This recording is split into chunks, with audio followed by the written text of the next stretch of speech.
இரவு நேரம் நள்ளிரவு 12 மணி. வானம் முழுக்க மழை இடியாய் கொட்டிக்கிட்டே இருக்கு.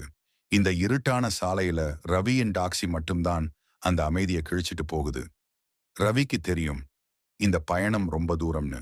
ஆனா பின்னாடி உட்கார்ந்திருக்கிற அந்த பெண் மாயா ஒரு வார்த்தை கூட பேசாம ஜன்னல் வழியா மழையையே அமைதியா பார்த்துக்கிட்டு வர்றா. ரவிக்கு கொஞ்சம் சங்கடம். அம்மா, இந்த மழையில இந்த தூரம் போறது கொஞ்சம் கஷ்டம்தான். இந்த ஏரியாவும் ரொம்ப இருட்டா இருக்கு. உங்க வீடு இன்னும் எவ்வளவு தூரம்? மாயா மெதுவா சொல்றா. இன்னும் 2 மலை தெருவுகள் தான். அந்த வேலை மரம் வர்ற வரைக்கும் போங்க. ரவிக்கு இன்னும் சந்தேகம். நீங்க என்ன தனியா போறீங்களா?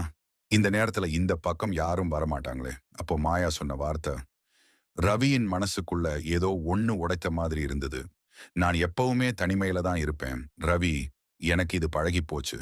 அடுத்த நிமிஷமே டாக்ஸி திடீர்னு பயங்கரமா குலுங்குது. ரவியின் கைகள் ஸ்டீரிங் வீல்ல உறைந்து போகுது. ஐயோ, என்ன ஆச்சு? டேர் பஞ்சர் ஆயிடுச்சோ? காரை நிறுத்தி ரவியே வெளியே இறங்குறான். மழை மட்டும்தான். டயரும் சரி, காரும் சரி. ஆனா அந்த அமைதி, அது சரியில்லை. ரவியோட மனசு இன்னும் வேகமா துடிக்குது. அவன் திரும்பி காருக்குள் வர்றான். பின் சீட்டை பார்க்கிறான். மாயா அங்கல்ல. அம்மா! மாயா மேடம், எங்க போனீங்க? அப்போதான் கார் கண்ணாடியில ஒரு கைத்தடம். மழையால இல்ல, மனுஷ கையால. அந்த குரல் மீண்டும் கேக்குது.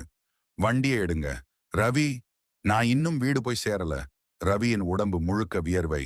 நீங்க நீங்க எப்ப திரும்ப வந்தீங்க? நான் பார்க்கவே இல்லையே. மாயா சின்ன சிரிப்போட சொல்றா. நம்ம தொலைக்கிற நேரத்துல தான் பல உண்மைகள் தெரியும். வேகமா போங்க. இப்ப ரவி அல்ல, பயம்தான் டாக்ஸியை ஓட்டிக்கிட்டு இருக்கு.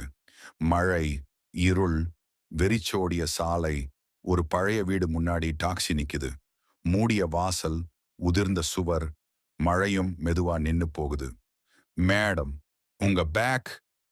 ரவியின் பார்வை அந்த போர்டுக்கு போகுது. மாயா நினைவு முதியோர் இல்லம். பக்கத்துல ஒரு பழைய புகைப்படம். அதே முகம், அதே மாயா. பிறப்பு 1995, இறப்பு 2024. ரவியின் கால் நடுங்குது. இது இது எப்படி சாத்தியம்? அப்போ எனக்கு வழி சொன்னது யாரு? அந்த நிமிஷம் காருக்குள்ள இருந்து ஒரு மெல்லிய சிரிப்பு.